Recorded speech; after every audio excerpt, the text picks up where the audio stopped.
Jumping into a raid for the first time can feel overwhelming, but don't worry. Today we're going to cover 3 support builds that will make you a valuable part of any raid team right away. And I know what you're thinking. Support? That means I'm not going to do a lot of damage. That's a myth, and that's definitely not true, and we're going to discuss that a little bit today as well. So whether you're keeping your teammates alive, generating orbs for supers, or providing crucial damage boosts, these builds are easy to use and effective. Best of all, you won't need any kind of crazy exotics or any kind of complicated rotations to start. So if you want to contribute to your fire team and feel confident from the very first encounter, this video is for you. Let's dive into the builds that will make you raid ready today. Alright, first up is our Speaker's Sight Warlock. So for the abilities, you can start by using Healing Rift or Phoenix Dive. This is kind of a dealer's choice situation. I personally use Phoenix Dive when paired with Hellion, because this allows me to have a pretty quick uptime on my class ability. You can use whichever jump you like, whichever melee you would like. Also here, just a personal preference, I prefer Incinerator Snap, as when you use it up close on tougher enemies, it will create an instant ignition.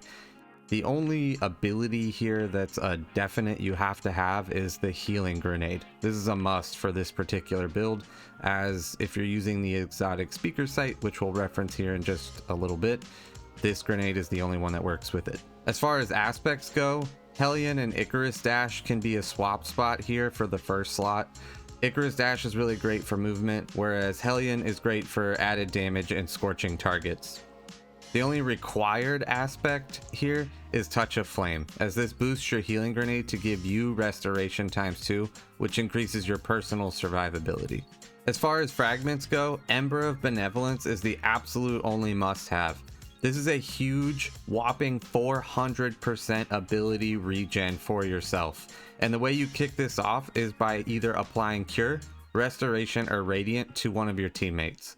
This will keep your abilities at almost near infinite uptime. The other fragments would include Ember of Searing. Scorched target defeats grant melee energy. This gives you the ability to use Incinerator Snap more, which adds more Scorch stacks, which then creates more ignitions on those tougher enemies.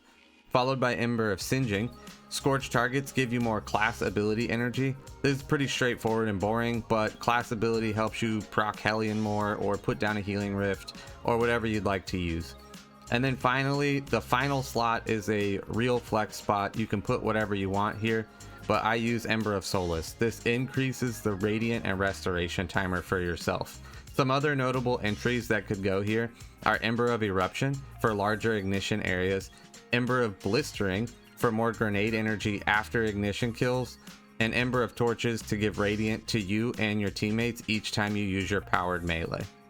As far as supers go, there's some situational uses when it comes to the support build, so sometimes you need to be mobile and then other times you don't. If you don't need to be mobile, Well of Radiance is the way to go. This gives Radiant to your teammates, which allows them to have that 25% damage buff, and this will happen and continue even after they walk out of the Well of Radiance. This also gives a very minor damage resistance and the equivalent to Restoration ×2 healing while they're standing in the well. The other super is Song of Flame. This can be used for personal damage rotations as well as a massive ability regen buff for your teammates. This also allows kinetic and solar weapons to scorch targets. This gives you personally a 90% damage resistance buff, and this works very well with weapons that have Demolitionist on them for damage, as you have an infinite grenade and melee combination that you can use that will allow you to proc Demolitionist and automatically reload those weapons that have Demolitionist on them. Next up, we're going to talk about armor and mods. So Speaker Sight is the go-to for this particular build. However, it's not necessary for the build to work. It just kind of automates the entire process. So Speaker Sight turns your healing grenades into a healing turret. This will help you boost the uptime on Ember of Benevolence, which continues to keep all of your abilities up, and it kind of, like I said before, automates this process, as those healing turret shots will target your allies automatically. They're pretty aggressive in their tracking too, so even if your teammates are jumping around like crazy, they will find your teammates. This isn't required, but it definitely makes the build a lot easier to use. So instead of walking you through each of the mods on the section, I think you can read, so I'm just going to throw an image up here with what I put personally in each armor slot for mods. The only thing I want to make note here is that you make sure to adjust the damage type on your surges, which are found on your boots, to ensure that you're getting the correct damage boost for the heavy weapon that matches it. We wouldn't want to be using void surges with a solar heavy weapon. And finally, some weapon suggestions. As it stands right now in episode 2 Revenant, grenade launchers are really good. They allow you to weaken some of those big beefier targets like bosses and champions. So for me personally, in my kinetic slot, I am running the Lost Signal from the last episode, I believe it was. Another weapon I would say that you probably should try and get your hands on if you have the final shape is No Hesitation. Again, this isn't really required, but it is really good when paired with the Physic trait, as this makes Ember of Benevolence kick on, as well as provide a damage boost to you and your teammates healed by it from the intrinsic perk on the gun itself. If you hip fire, tracking projectiles will heal a teammate and give you both restoration and a damage boost just for healing them. Your heavy is completely situational. I like to run rockets with this particular build that have demolitionist on them, but this could go for any heavy that has demolitionist, honestly. And since grenade launchers are the flavor of this particular episode right now, maybe you would want to invest into one of those and working in a rotation with Song of Flame that uses demolitionist. So that rounds out our Warlock build. It's a simple but effective build to keep the team buff with crucial empowering buffs and the ability to dish out some pain in the process. And next up we have the Unbreakable Titan. If you've ever wanted to play an actual tank and generate tons of orbs for your fire team at the same time, this build is definitely for you. My son actually made the version of this build and I had to share it with the rest of you. It's a slightly more experimental build, but it is a ton of fun. So let's dive into it.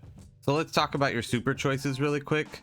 Really, for this particular build, I really think that you should use 2 of the Void Titan supers. That would be Sentinel Shield and Twilight Arsenal. First, let's talk about Sentinel Shield. When paired with Ursa Furiosa, the exotic, you gain back super energy while you block for your entire fire team. You can choose to run this, and teammates who shoot through it also gain a 40% damage buff for each shot that goes through the shield.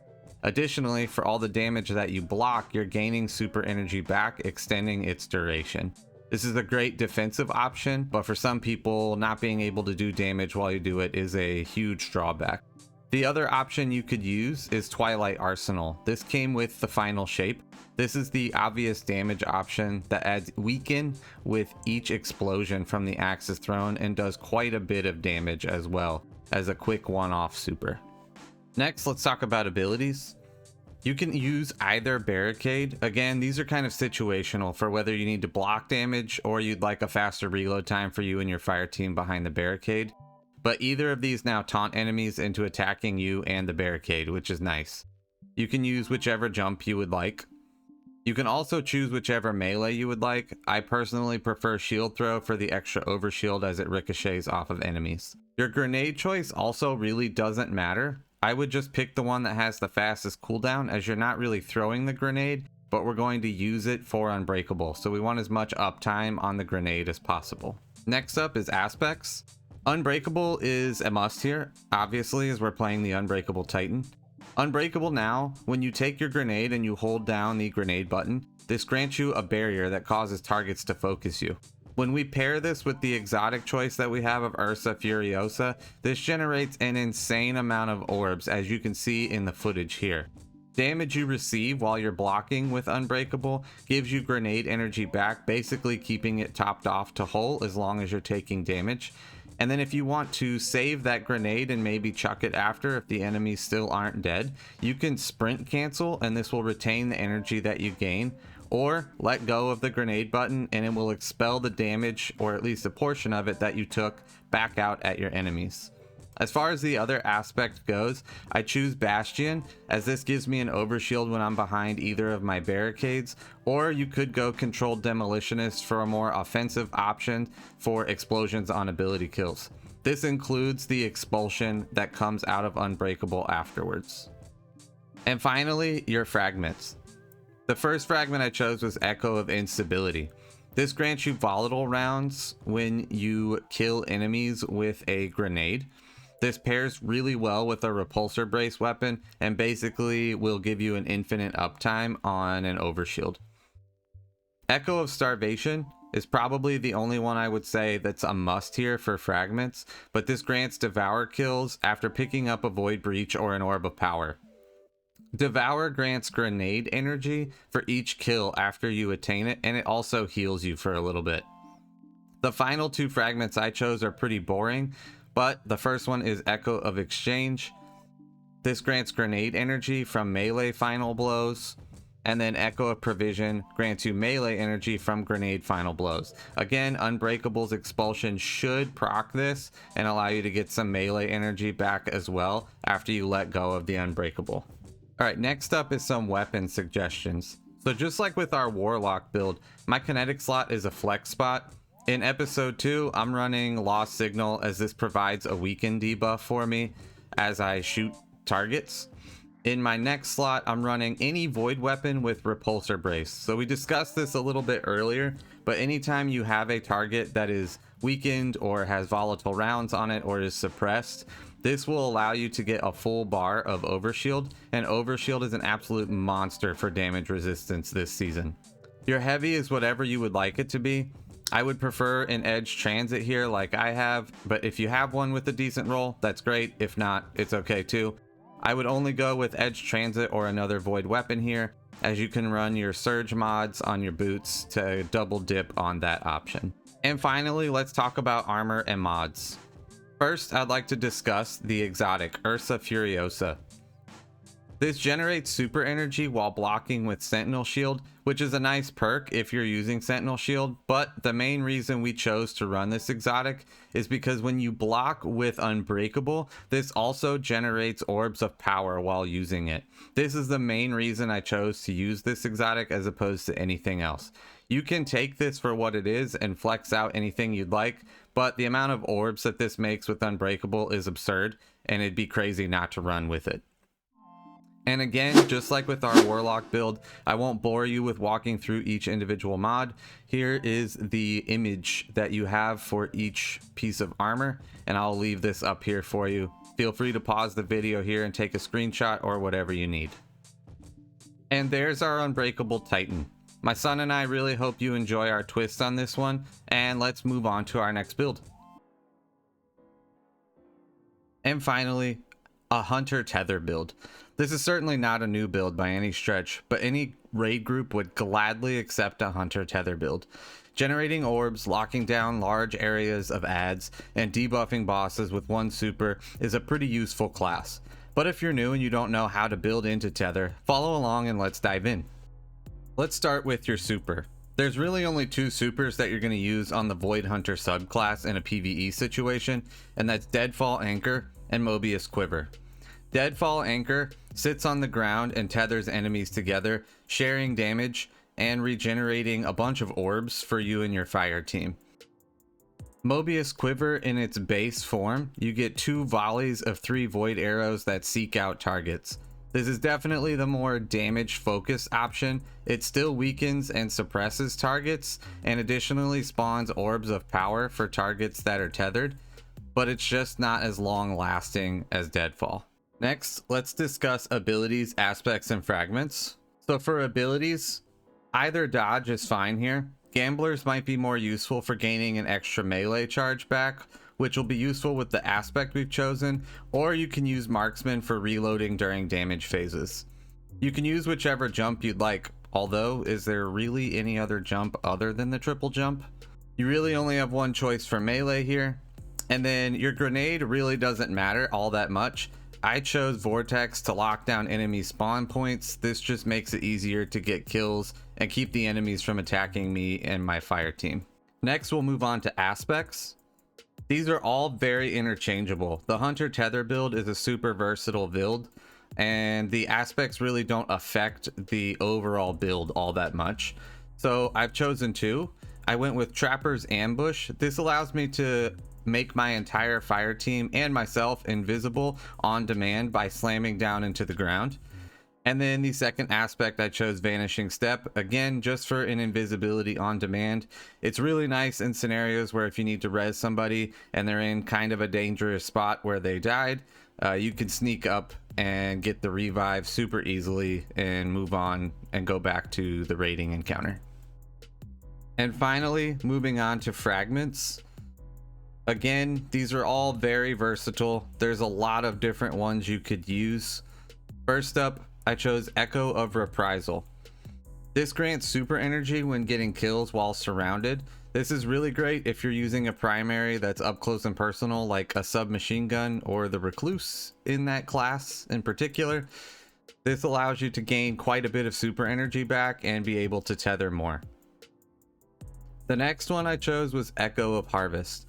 This spawns orbs of power on weakened target kills, and this spawns a lot of orbs when your super is down, especially if you're using Deadfall Anchor. Next was Echo of Instability, because let's be real, volatile rounds are really nice. And finally, I chose Echo of Starvation. This grants Devour on picking up an Orb of Power or a Void Breach, and this gives us some much needed healing and grenade energy on each kill while Devour is active. And next is weapon suggestions. As far as this build goes, there isn't really a right or wrong answer for damage or weapons. You can use basically whatever you want. Similarly to the Titan build that we talked about before, a weapon with Repulsor Brace is really great on this build, and the volatile rounds really pair well with that to keep you going. And last but not least, we're going to talk about armor and mods. Our exotic armor piece of choice here is Orpheus Rigs. This really takes the build to the next level, and honestly, if you're running a tether build, you pretty much need these. Orpheus Rigs generate super energy when you're tethering the targets using Deadfall, or you get an extra burst from the Mobius Quiver that adds more damage overall. This super energy that you gain from Deadfall refills your super up to 50% of your total super. So just for shooting tether into a large group of enemies, this will allow the tether to give you back half of your super bar almost immediately. And again, here is an image of the armor mods I use in each armor piece, so feel free to pause the video at this point and do whatever you need to be able to add them in effectively. And there's our Tether Hunter. Simple, yet always very effective. As promised, 3 builds that will make you raid ready today. If you found this video helpful or learned something new, be sure to hit that like button and subscribe for more Destiny 2 content. If you've got any builds you'd like to share, be sure you drop them down in the comment section below. Want to watch some raids or other Destiny 2 content live? Come hang out with me on Twitch every Wednesday and Friday starting at around 9:30 p.m. Eastern. Check the link in the description below. Thank you so much for watching, and I'll see you in the next one.